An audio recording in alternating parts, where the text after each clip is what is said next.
Welcome back, Virtual Algebra 2. This section 10.5 is about probability of independent events, and we've seen some of this before. It's not actually a very hard section. I think you guys already probably understand the main idea here. But let's see, we'll emphasize it in practice and see how it goes.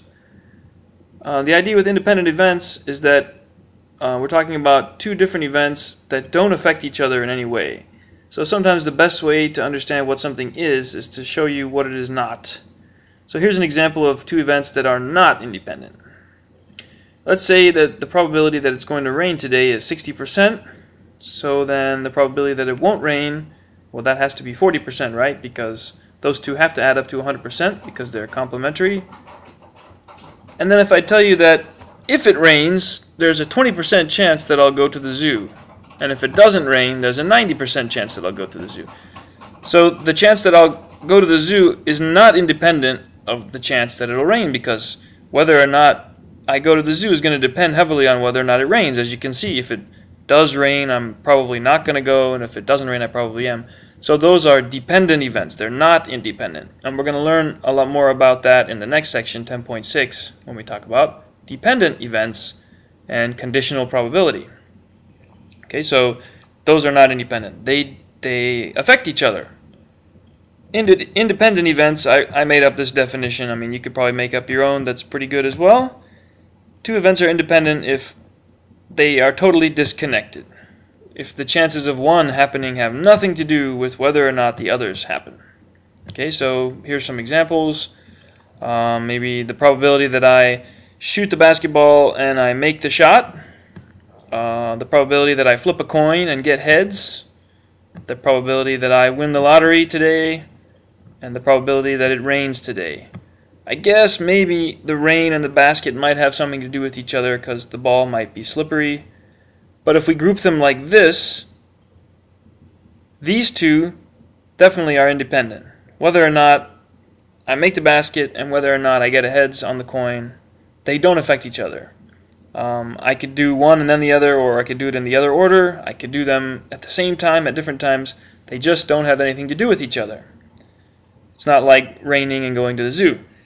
And these two here are also independent. I probably won't win the lottery, but whether or not it rains really doesn't have a lot to do with whether or not I win the lottery. They're independent events.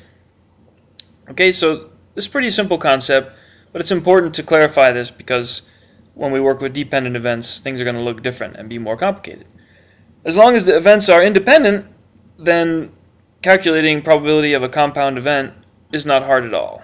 We've talked about with an or and with an and how it works, and this section is just a chance again to practice what happens with an and. If two events are independent, then the chance that they both happen is just the probability of the first times the probability of the second. Remember that since probabilities are between 0 and 1, when we multiply them, the number is going to get smaller. Here's an example. Let's say Mr. Kolpak gives one quiz this week on a randomly chosen day, Monday through Friday. And let's say you roll a die, a number cube, with 1 through 6 on it. Those are independent, right? I mean, hopefully your die has nothing to do with the day I choose to give my quiz, and vice versa. So the chances that the probability that the quiz is on Friday and you roll a 4, well, that should be, since they're independent, that should be the product of the probability that the quiz is on Friday, which is 1 out of 5, because there are 5 days in the week, times the probability that you roll a 4, which is 1 out of 6, since there are 6 numbers on the die, and 1 out of 5 times 1 out of 6 is 1 out of 30. This comes from the fundamental counting principle, and it should look kind of like that.